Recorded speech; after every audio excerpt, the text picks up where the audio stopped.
बुद्धं नमामि बुद्धं नमामि धम्मं नमामि धम्मं नमामि संघं नमामि संघं नमामि ओकाश ओकाश वन्दामि भन्ते वन्दामि भन्ते द्वारतेन द्वारते मया कर्तं मया कर्तं सब अपराधं सब अपराधं क्षमतु मे भन्ते क्षमतु मे भन्ते द्वितीयम्पि द्वितीयम्पि ओकाश ओकाश वन्दामि भन्ते वन्दामि भन्ते द्वारतेन द्वारते मया कर्तं मया कर्तं सब अपराधं सब अपराधं क्षमतु मे भन्ते क्षमतु मे भन्ते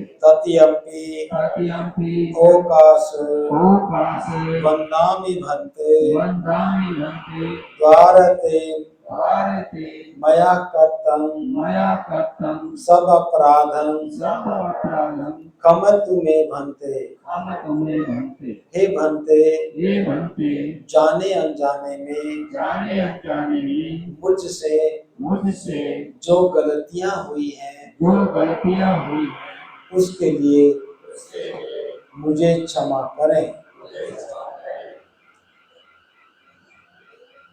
ओकाश अहं भन्ते तीसरणे सह पंचशीलं धम्मं याचामि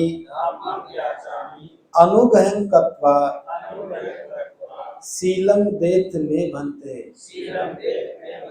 द्वितीयम्पि ओकाश अहं भन्ते तीसरणे सह पंचशीलं धम्मं याचामि अनुग्रहं कृत्वा शीलं देत मे भन्ते तृतीयम्पि ओकाश अहं भन्ते तीसरणे सह पंचशीलं धम्मं याचामि अनुग्रहं कृत्वा शीलं देत मे भन्ते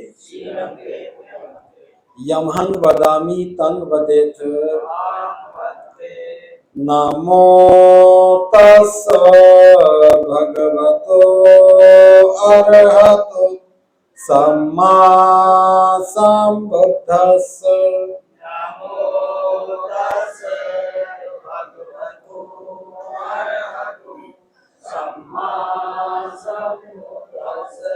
नमो तस्स भगवतो अरहतो सम्मा सम्बुद्धस्स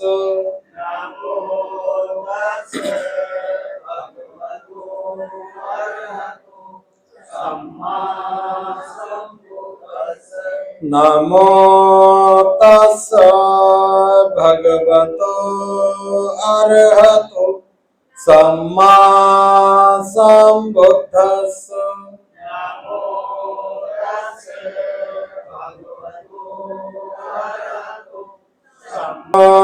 शरणं गच्छामि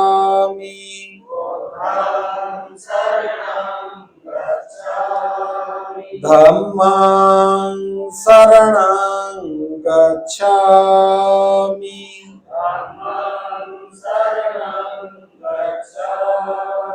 संघं शरणं गच्छामि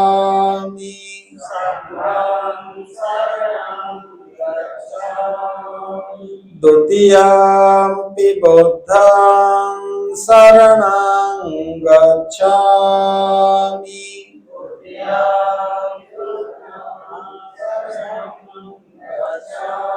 द्वितीयम्पि धम्मं शरणं गच्छामि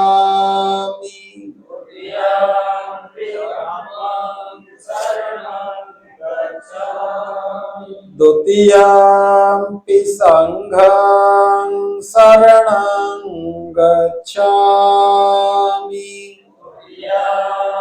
पूर्णं पाणातिपाता वीरमणि सिक्खापदं समादियामि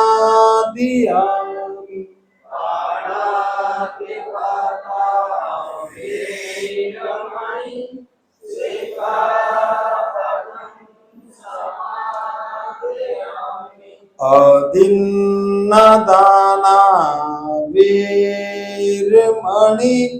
सिक्खापदं समादियामि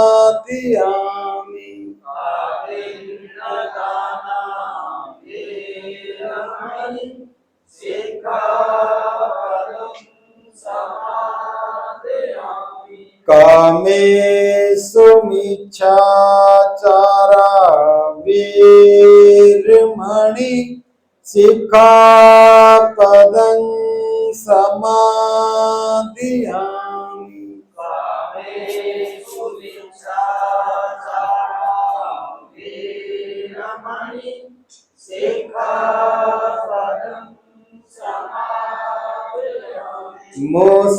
मुसावादा वीरमणि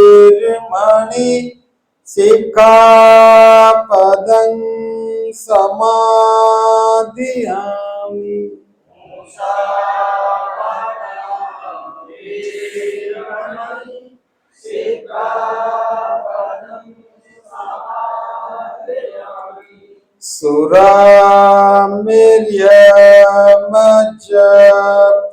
सुरामेर्यमज्जपमादठाना वीरमणि सिक्खापदं समादियामि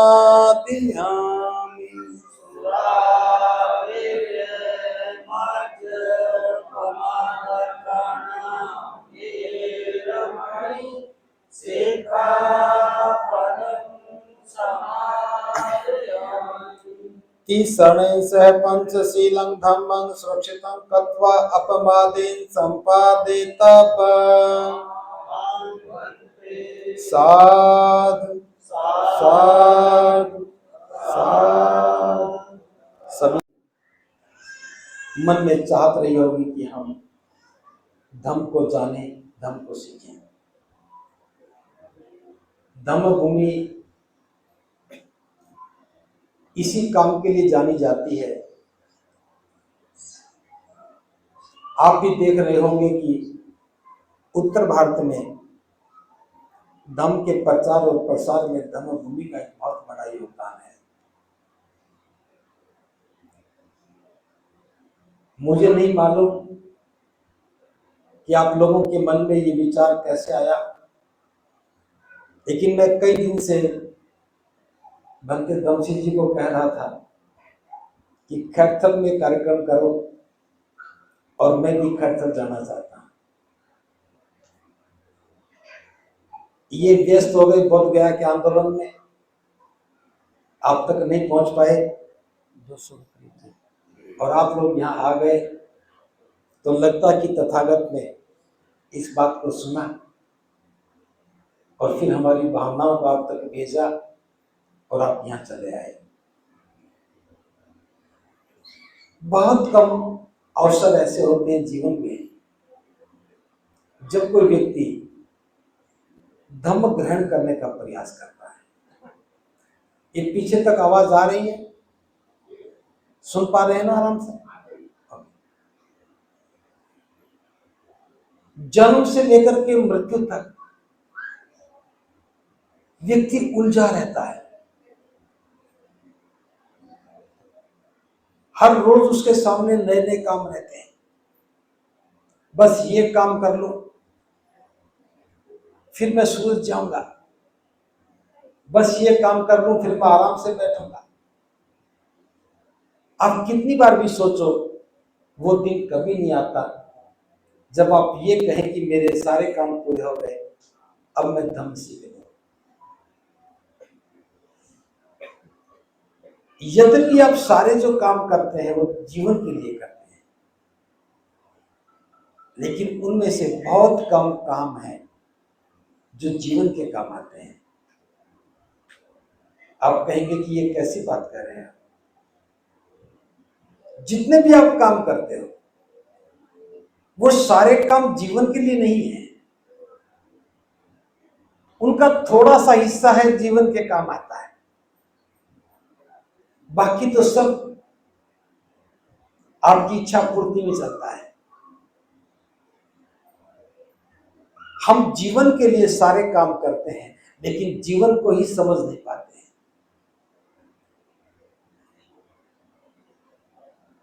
ये थोड़ी देर के लिए कूलर बंद कर दें,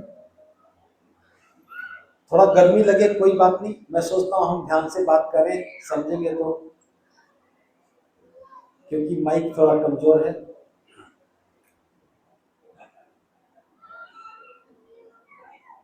थोड़ी शांति हो जाएगी।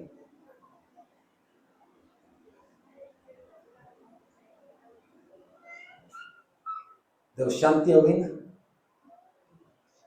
अब थोड़ी देर बोलूंगा लेकिन बात अच्छी समझ में आएगी। हम जीवन भर जीवन के लिए काम करते हैं, लेकिन क्या आपने कभी जीवन जी के देखा है? हम दौड़ रहे हैं, निरंतर दौड़ रहे हैं, कभी ज्ञान लेने के लिए, कभी नौकरी के लिए, कभी धन कमाने के लिए, कभी बच्चों की विवाह शादी के लिए, कभी दूसरे सामाजिक जिम्मेदारियों के लिए। जिसके लिए कर रहे हैं वो कहां है? हमारा जीवन कहां है? आपने अपने रहने के लिए सुंदर मकान बनाया होगा, सभी ने बनाया होगा। जो भी मकान बनाता सुंदर ही बनाता है। 2-4 वर्ष में उसका रंग रोगन भी बदलता है और सुंदर लगे। मकान के पर्दे भी बदल देते हो, बेडशीट बदल देते हो, साल 2 साल में नए कपड़े सिलवा देते हो, लेकिन जिसके लिए आप हर रोज करते हो, क्या उसको सजाने, संवारने, सुंदर बनाने का कोई प्रयोजन किया? आप दिन में 4 बार नए कपड़े पहन लें, क्या मन बदलेगा? क्या जीवन की तकलीफें कम होंगी? साल में 4 मकान बदल ले तो भी क्या जीवन में सुख आ जाएगा? जितना कमा रहे हो उसे 4 गुना भी कमा लो तो सुख के साधन तो आ जाएंगे, सुख नहीं आएगा। हमसे चूक हो रही है, जिसके लिए हम सब कुछ कर रहे हैं, बस उसी को कुछ नहीं मिल रहा है। अगर उस सारे प्रयासों में से एक थोड़ा सा समय निकाल करके हम जीवन को देखने लगे तो हम जीवन को बहुत सुंदर बना सकते हैं। हम महाकारुण्य बुद्ध की प्रतिमा को देख रहे हैं, आप देख रहे हैं ना? ये बुद्ध बनने से पहले राजा के बेटे थे, नाम सिद्धार्थ था। एक राजकुमार जिसके पिता राजा हैं, उसके पास क्या किसी साधन की कमी हो सकती है? पिता को लगा कि बेटा सांसारिक कर्मों से विमुख होने की ज्यादा सोचता है, तो हर ऋतु का अलग महल बना दिया। सर्दी आ जाए तो इस महल में रहना है, गर्मी आ जाए तो इस महल में रहना है। एक राजा के लिए कोई बड़ी बात नहीं। जीवन में सारे सुख थे, पूरा वैभव था, मन की इच्छा हो और राजा पूरी ना करे, शासन पूरा ना करे, संभव ही नहीं था। तो भी सिद्धार्थ ने उसे क्यों ठुकराया? पिता का कितना बड़ा महल रहा होगा और हम छोटा सा मकान बनाने के लिए पूरी जिंदगी गुजार देते हैं। और सिद्धार्थ उस महल को त्याग देते हैं। जिस थोड़ी सी धन संपदा के लिए हम जीवन भर लगे रहते हैं, सिद्धार्थ के पास तो असीम धन संपदा थी, ठुकरा देते हैं। जिस सुरक्षा के लिए हम दिन रात चिंतित रहते हैं, सिद्धार्थ के पास तो सैनिकों की बहुत बड़ी सुरक्षा फोर्स थी, सब कुछ नकार देते हैं। किस लिए? कि शाक्य और कोलियों के बीच में हर रोज युद्ध होता है, हर रोज झगड़ा होता है, कलह रहता है, इसको कैसे खत्म करना। अपने ही राज्य का सेनापति तैयार नहीं हुआ, अपने ही राज्य के लोग युद्ध करने पर आमादा हो गए। शाक्य संघ का सदस्य होने के नाते सिद्धार्थ मना कर रहे हैं कि हमें युद्ध नहीं करना, और सेनापति कहता नहीं, हम तो युद्ध करके रोहिणी नदी के पानी पर अपना हक हमेशा के लिए स्थापित कर लेंगे। सिद्धार्थ को मंजूर नहीं था कि एक भाई दूसरे भाई की हत्या करे। शाक्य और कोली तो भाई भाई हैं।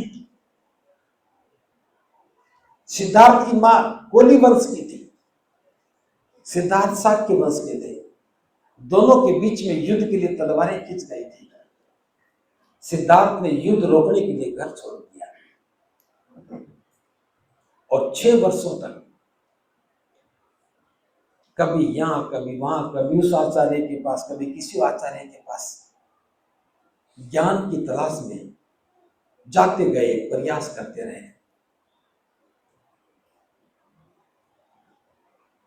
ये बात जो बता रहा हूं बहुत महत्वपूर्ण है।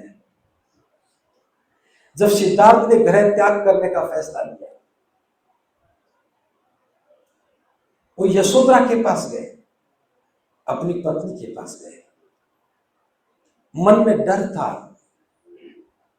पता नहीं यशोधरा को कैसा लगेगा, कितना बुरा लगेगा, मेरा निर्णय वो स्वीकार करेगी या नहीं करेगी।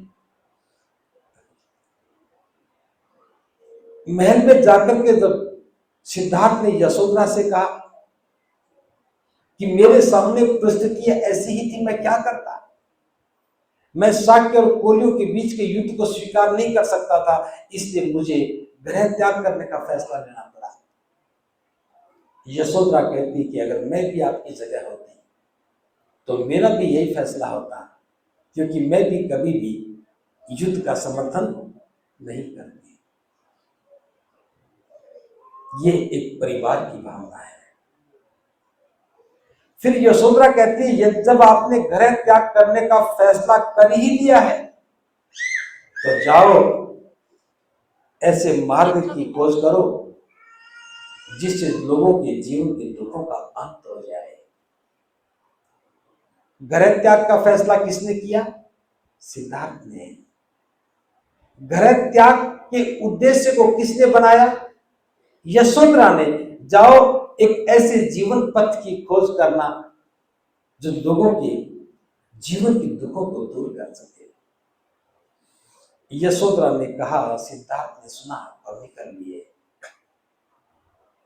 6 वर्ष तक प्रयास करने के बाद वैशाख माह की पूर्णिमा के दिन रात के समय उन्हें संबोधित प्राप्त हुई और वो सम्यक संबोध बन गए।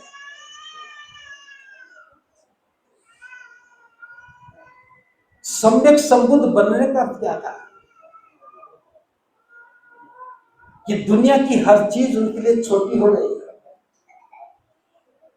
अपने पिता के राजपाट को छोड़ा था। बुद्ध बनने के बाद कितने ही राजा शीश नवाने के लिए आने लगे, एक के बाद एक राजा बुद्ध का अनुयायी बनने लगा। एक राजा दूसरे राजा से लड़ता था और सिद्धार्थ ने तो राजपाट छोड़ा था, सारे राजा शरणागत हो गए।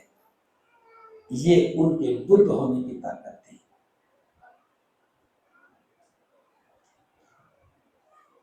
राजा बिंबिसारों का शरणागत हुआ, अजात शत्रु उनका शरणागत हुआ, राजा पसेंदी उनका शरणागत हुआ। उस समय उस क्षेत्र में ही राजा थे।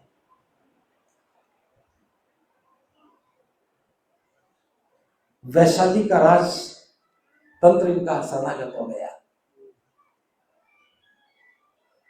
क्यों हुए शरणागत? क्योंकि राजा के पास जो भी शक्तियां हैं, उनके पास सेना है, धन है, ज्ञान भी है, लेकिन दुखों से पार नहीं जा सकते। बुद्ध के पास सेना नहीं है, सैनिक नहीं है, धन नहीं है, कोई सुरक्षा नहीं है, लेकिन दुखों से पार जाने का मार्ग तो इन्हीं के पास है। मैं ये बात इसलिए बता रहा हूं, बाबा साहब डॉक्टर अंबेडकर जो दुनिया के महानतम विद्वान हैं, जीवन के सबसे ज्यादा दुखों को उन्होंने सहन किया। बचपन से लेकर के जीवन के अंतिम क्षण तक अपमान का घूंट पिया, जुल्मों को सहा, देश के कानून मंत्री भी बने, शासन का सुख भी देखा, देश का संविधान भी लिखा, संविधान में अधिकार भी दिए, अधिकारों से शिक्षा के दरवाजे खुल गए, अधिकारों से नौकरियों के दरवाजे खुल गए, अधिकारों से शासन में भागीदारी बन गई, अधिकारों से संपत्ति का हक मिल गया। इस देश के संविधान ने हमें इंसान होने का, नागरिक होने का सब अधिकार दिया। लेकिन बाबा साहब जानते थे कानून सुरक्षा दे सकता है, कानून अन्याय को होने पर जुर्मी को सजा देकर के हमें न्याय दे सकता है, कानून हमारी समस्याओं के समाधान में सहायक हो सकता है, लेकिन जीवन के कष्टों से छुटकारा पाने का प्रयास संविधान के दायरे में नहीं है। जीवन को सुखी बनाने का मार्ग संविधान में नहीं है। जीवन को श्रेष्ठ बनाने का मार्ग सत्ता और शासन में नहीं है। वो अगर कहीं है तो वो धम्म के शासन में है। कहां है? धम्म के शासन में। इसलिए मैं बता रहा हूं, जब तथागत से पूछा, पहली बार वो 5 परिव्राजकों से मिलने के लिए सारनाथ में आए, उनसे जब चर्चा हुई तो पूछा कि आपके जीवन का ज्ञान प्राप्ति का उद्देश्य क्या है? तो बुद्ध ने कहा, मैं संपूर्ण विश्व में धम्म का शासन स्थापित करना चाहता हूं।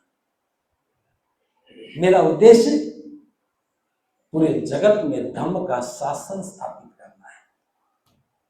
आप सोच रहे होंगे कौन सा शासन है? ये राज सत्ता वाला शासन नहीं। किसका? धम्म का साम्राज्य स्थापित करना चाहते हैं, धम्म का साम्राज्य। तो बाबा साहब ने भले ही देश का संविधान लिखा हो, लेकिन हम सबको कहा कि बुद्ध के धम्म में प्रवेश करो। जब बुद्ध के धम्म में प्रवेश करेंगे तो हमारे जीवन की तमाम समस्याओं का समाधान होगा, क्योंकि दुनिया में बुद्ध ही है जिन्होंने दुख मुक्ति और सुख प्राप्ति का मार्ग खोजा। थोड़ी सी बात में मैं बताने की कोशिश कर रहा हूं। महाकारुणिक बुद्ध कहते हैं, हम जैसा सोचते हैं वैसे बन जाते हैं। हम कैसे हैं? अगर हम सुखी हैं तो इसका अर्थ है कि हमने सुख के बारे में सोचा था और सुख हमें मिल गया। हम दुखी हैं तो हमने दुख के बारे में सोचा और दुख आ गया। आज कोई दुखी है तो सोच का परिणाम है, आज कोई सुखी है तो उसकी सोच का परिणाम है। आप कहेंगे कि भला कौन व्यक्ति है जो दुख चाहता है? सभी सुख चाहते हैं, चाहते तो हैं, लेकिन सोचते दुख के बारे में है। जानते क्यों? हम नहीं जानते, इसी का नाम अविद्या है, अज्ञानता है। तथागत ने बहुत सुंदर सिद्धांत दिया। तथागत कहते हैं कि मेरे धम्म के दो आधार केंद्र हैं, दो आधार केंद्र। पहला है एक मनुष्य का दूसरे मनुष्य के साथ अच्छे संबंध का होना। जहां भी दो व्यक्ति मिलते हैं उनके बीच में संबंध अच्छा होना चाहिए। इन दो व्यक्तियों के बीच के संबंध को ही बुद्ध ने अपने धम्म का पहला आधार माना। जैसे हम समाज की बात करते हैं, समाज कौन है? जहां भी एक से अधिक लोग इकट्ठे हुए तो समाज है। जब दो लोग इकट्ठे होते हैं, दो से ज्यादा होते हैं, तो उन सब के बीच में एक संबंध बनता है। अगर वो संबंध अच्छा है तो सुख मिलेगा, और संबंध बुरा है तो दुख मिलेगा।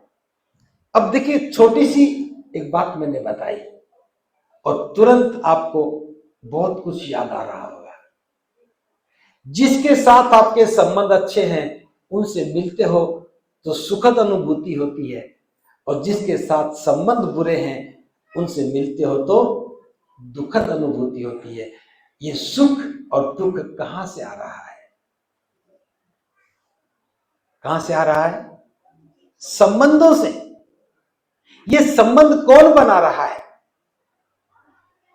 जो चालाक लोग हैं, जो अंधेरे का समर्थन करते हैं, वो कहते हैं किस्मत में लिखा है, पिछले कर्मों का फल है, सच उनको मालूम नहीं, बता ही नहीं सकते।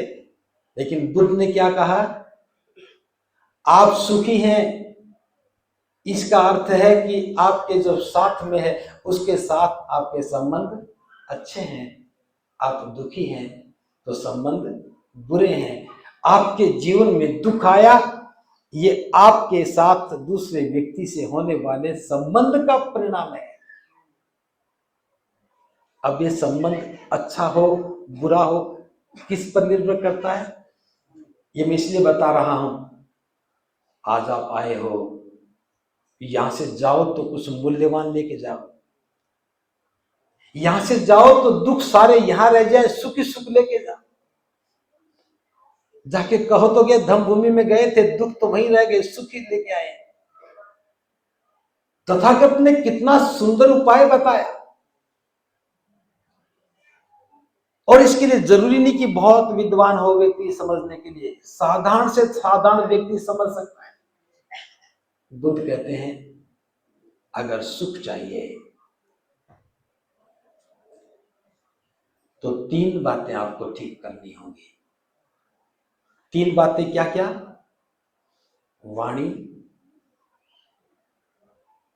स्वभाव और व्यवहार।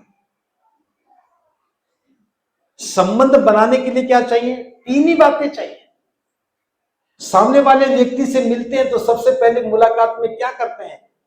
अभिवादन करते हैं, नमो बुद्धाय कहा, जय भीम कहा। अब आपने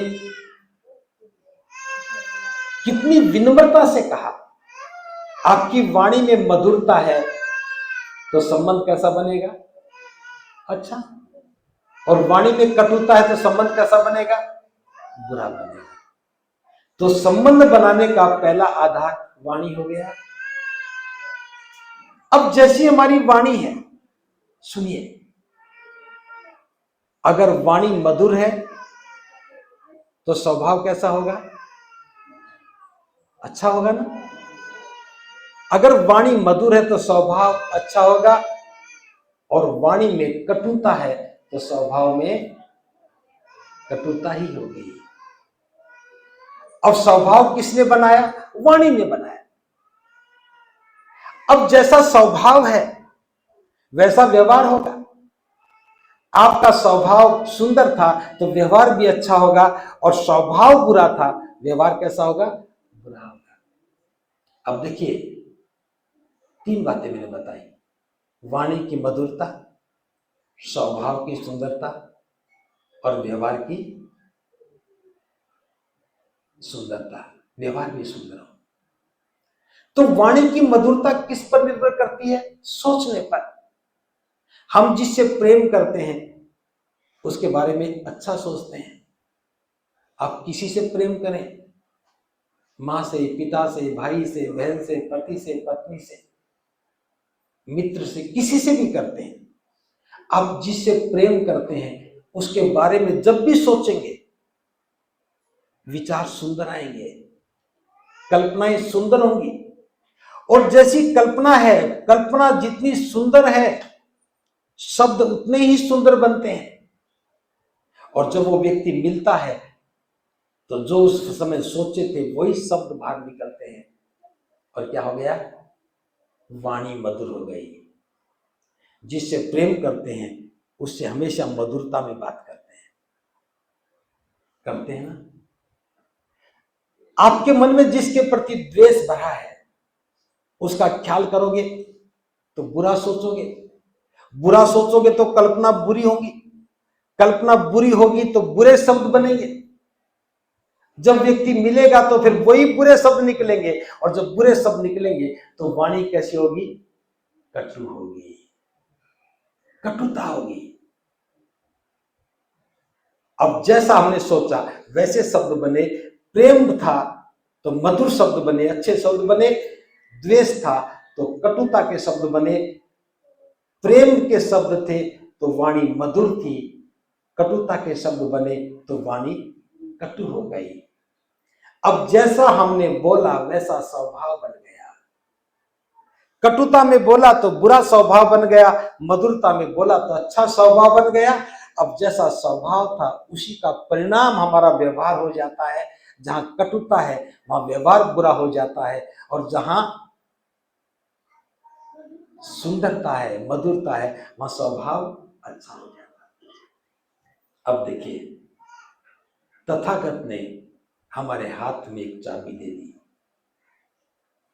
किस चीज की चाबी है ये? ये दोनों ताले खोलती है। चाबी एक ही है, ध्यान से समझ जाना। 2 चाबियां नहीं है, चाबी एक ही है, और दरवाजा भी एक ही है, और ताला भी एक ही है। जब आप कटुता में ताला खोलते हैं, द्वेष में ताला खोलते हैं, तो दुखों का दरवाजा खुल जाता है, फिर दुख ही दुख आते हैं। और अगर करुणा और मैत्री के साथ द्वार खोलते हैं तो सुख ही सुख आता है। दुनिया में बुद्ध ही हैं जिन्होंने ये हिम्मत की कि ये सब गलत है, किस्मत में लिखा है, पिछले जन्म का फल है, उससे पिछले का फल है। बुद्ध कहते हैं ये सोच का परिणाम है। अच्छा सोचोगे सुख मिलेगा, बुरा सोचोगे दुख मिलेगा। सोचना किसको है? खुद को सोचना है। मैं सोचूंगा आपको सुख मिल जाए, ये संभव नहीं है। मैं आपके लिए सुख की कामना कर सकता हूं, सुख का वातावरण बना सकता हूं, लेकिन जो आप गलत सोचेंगे तो मेरा अच्छा सोचना ज्यादा लाभदायक नहीं होगा। आप अच्छा सोचेंगे तो जीवन में सुख ही सुख मिलता चला जाएगा, और आप बुरा सोचेंगे तो जीवन में दुख ही दुख मिलता चला जाएगा। तो ये जो सुख और दुख की चाबी है, इसका स्वामी कोई और नहीं। हम एक गलती कर देते हैं, इस बात को जरा और गंभीरता से सुनना। ये पंखे चला दो ना, राइट में, ओके। हम एक गलती और करते हैं, एक खिड़कियां खोल दोगे, नहीं खुलती, चलो कोई नहीं। हम क्या गलती करते हैं, ध्यान से सुनिए। हम एक गलती ये करते हैं जिसे कुछ लोग ये मन में पाल लेते हैं, वहम पाल लेते हैं कि जब भी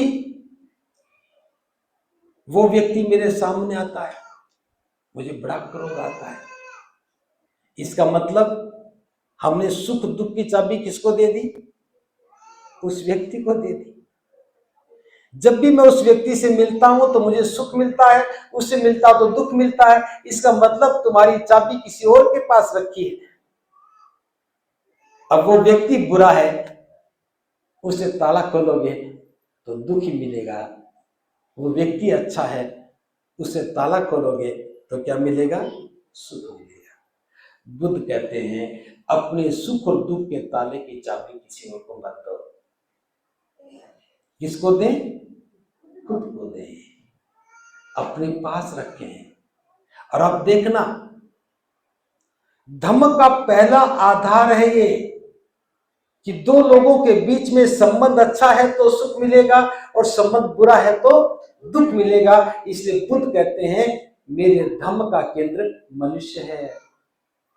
ध्यान से सुनना, दुनिया के जो दूसरे धर्म है वो क्या कहते हैं? जैसे इस्लाम का व्यक्ति कहेगा उसके धर्म का केंद्र, धर्म के केंद्र में कौन है? अल्लाह है। ईसाई कहेगा परमेश्वर है। सिख कहेगा वाहेगुरु है। हिंदू कहेगा ईश्वर है। और हम क्या कहेंगे?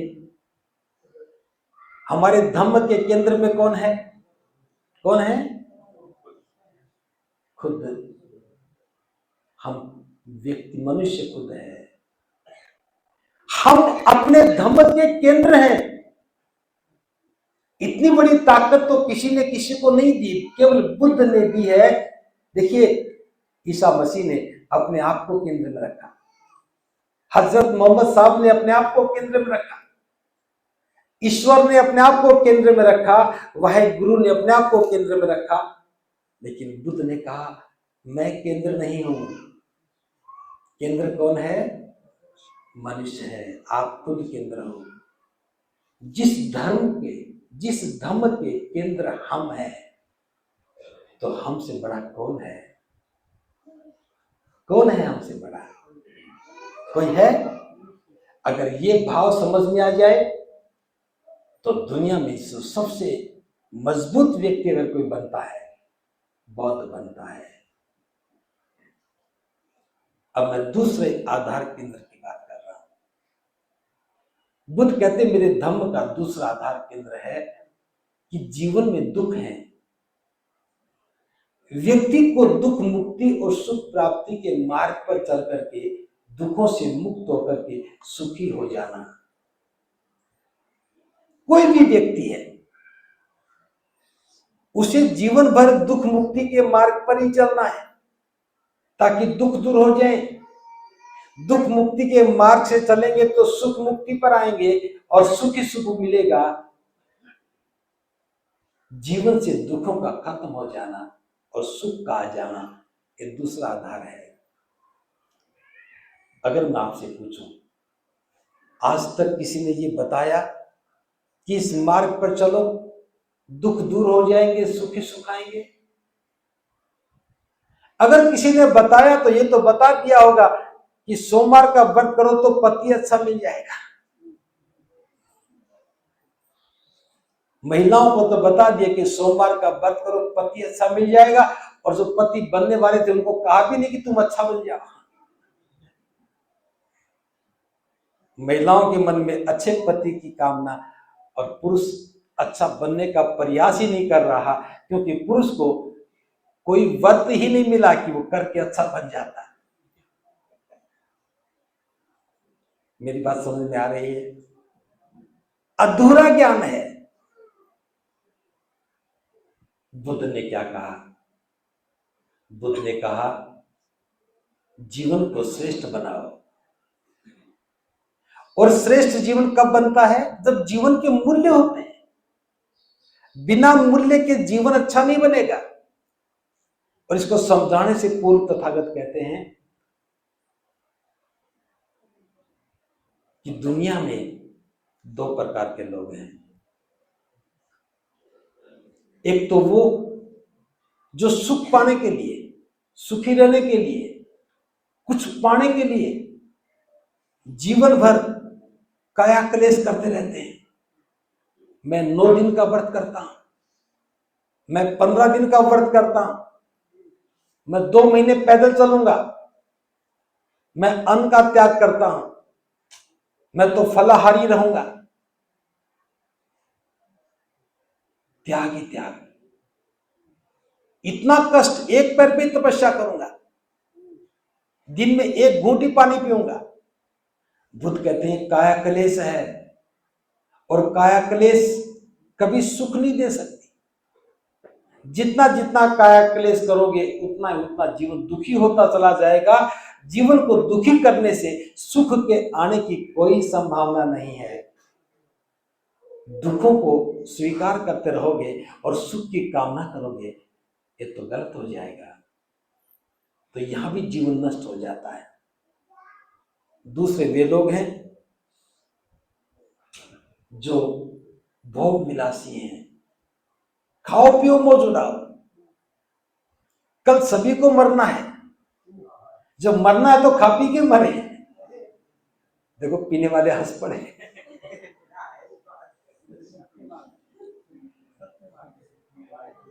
पीने की बात भी कर दो तो पीने वाले खिल जाते हैं।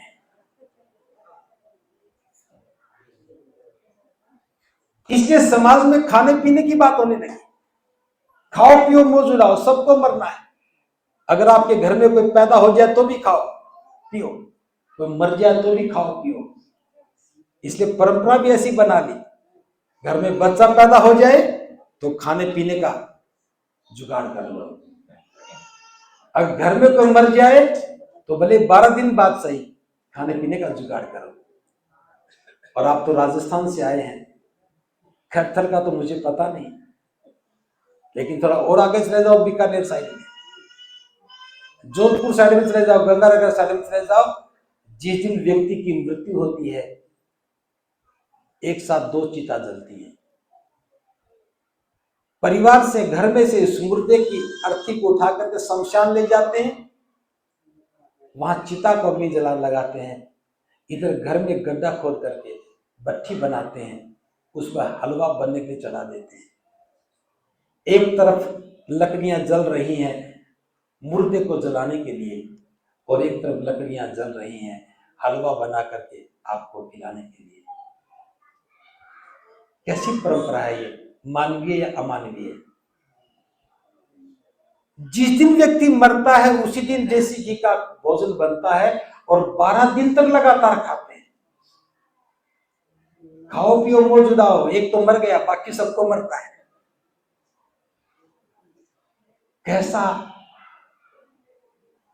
कैसी परंपरा है? बुद्ध ने कहा इन दोनों में कोई जीवन नहीं है, मध्यम मार्ग पे चलो।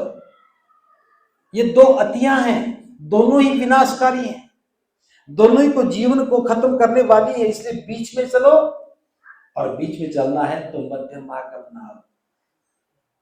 तो बुद्ध ने हमें मध्यम मार्ग दिया, उसमें 3 ही बातें थी। प्रज्ञा यानी अज्ञानता से मुक्त होने का काम करो, शील जीवन को शीलवान बनाओ, समाधि कि जीवन की साधना करो ताकि मन के विकार दूर हो जाएं। मन में जो बुरे विकार हैं, बुरे विचार हैं, दूर हो जाएं। जब तक मन के बुरे विकार दूर नहीं होंगे, क्या हमारा विचार अच्छा हो सकता है? तो समाधि का अर्थ है कि हम मध्यम मार्ग के माध्यम से, ध्यान साधना के माध्यम से विचारों को ठीक करें। लेकिन मैंने अभी कहा जीवन को अगर श्रेष्ठ बनाना है तो जीवन के मापदंड होने चाहिए, और वो 5 ही मापदंड हैं। मैं प्राणी हिंसा नहीं करूंगा, ऐसी शिक्षा ग्रहण करता हूं। दूसरे की वस्तु की चोरी नहीं करूंगा, ऐसी शिक्षा ग्रहण करता हूं। दुराचार व्यभिचार नहीं करूंगा, ऐसी शिक्षा ग्रहण करता हूं। झूठ नहीं बोलूंगा, चुगली निंदा नहीं करूंगा, ऐसी शिक्षा ग्रहण करता हूं। और किसी प्रकार का नशा नहीं करूंगा, ऐसी शिक्षा ग्रहण करता हूं। जिस व्यक्ति ने जीवन में इन 5 बातों को स्वीकार कर लिया, फिर दोहरा रहा हूं, हिंसा नहीं करूंगा, चोरी नहीं करूंगा, दुराचार नहीं करूंगा, झूठ नहीं बोलूंगा, चुगली नहीं करूंगा और नशा नहीं करूंगा। ये 5 सील हैं।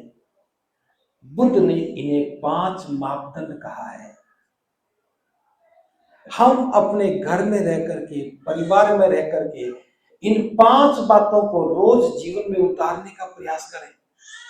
आप देखना, थोड़े दिन में लगेगा कि मेरे पास तो सुखों का भंडार हो गया। पहले क्रोध आता तो झगड़ता था, आज क्रोध नहीं आता है तो कोई झगड़ा ही नहीं है, घर के कलह सब खत्म हो गए। पहले कोई मुझे कटु बोल देता था तो मैं भी जवाब देता था, आज कोई कटु बोलता तो बोलने दो, ये तो उसका दोष है, मैं क्यों दुखी हूं। क्रोध पर नियंत्रण कर लिया तो समझो कि सुख ही सुख आ गया, दुख आने का रास्ता बंद हो गया। जो चोरी करता है वो सुखी नहीं रहता, चोरी का भाव खत्म हो गया, ईमानदारी का भाव हो गया। ईमानदारी का भाव सुख देता है और चोरी का भाव दुख देता है। चरित्रवान बनना सुखदायक है, चरित्रहीन बनना दुखदायी है। जो चरित्रहीन है उसका कोई सम्मान नहीं है और चरित्रवान व्यक्ति का कोई अपमान नहीं कर सकता है। चरित्रवान व्यक्ति, सदाचारी व्यक्ति हमेशा सम्मान से जीता है, लोग उसका सम्मान करते हैं। दुराचारी से कोई मित्रता नहीं करता, अपमानित होता है उसका दुख है। जो सच बोलता है लोगों का भरोसा पा लेता है, झूठ बोलता है भरोसा गवा देता है। जो सच बोलता है वह लोगों को अच्छा लगता है, झूठ बोलता है वह लोगों को बुरा लगता है। चुगली करता है लोग उसकी भी निंदा करते हैं, जो चुगली नहीं करता उसकी प्रशंसा होती है। जो नशा करता है वो सब कुछ खो लेता है, जो नशा नहीं करता वो स्वस्थ रहता है। ये 5 सील, 5 बातें हमारा जीवन का उपहार है। महान कारुणिक बुद्ध की इन 5 बातों को जीवन में उतार लो। धीरे धीरे अभ्यास करो, प्रयास करो। बस क्रोध नहीं करना, चोरी नहीं करनी, दुराचार नहीं करना, झूठ नहीं बोलना, चुगली नहीं करनी और नशा नहीं करना। जो व्यक्ति 5 मापदंडों को जीवन में उतार लेता है वही सुखी है। अब सुख की दूसरी चाबी कहां है? सुख की दूसरी चाबी सीलों में है, इन 5 मापदंडों में है। इसका मालिक कौन है? इसके मालिक भी आप हैं। आज आप पहली बार आए हो, आपको सुख की 2 खान बता दी और दोनों के मालिक आप हैं और दोनों की चाबी आपके पास है। दुनिया का इतना सरल और इतना सुंदर धम कहीं देखा है? इसलिए मैं बताना चाहता हूं, जीवन में बहुत कुछ आपने इकट्ठा किया, या मैंने केवल 7 बातें बताई, 5 तो सील बताए हैं, 2 धम्म के केंद्र बताए हैं। उन्हीं 7 बातों में आपके अलावा और कोई नहीं है। या तो सुख बैठा था या दुख बैठा था, या तो सम्मान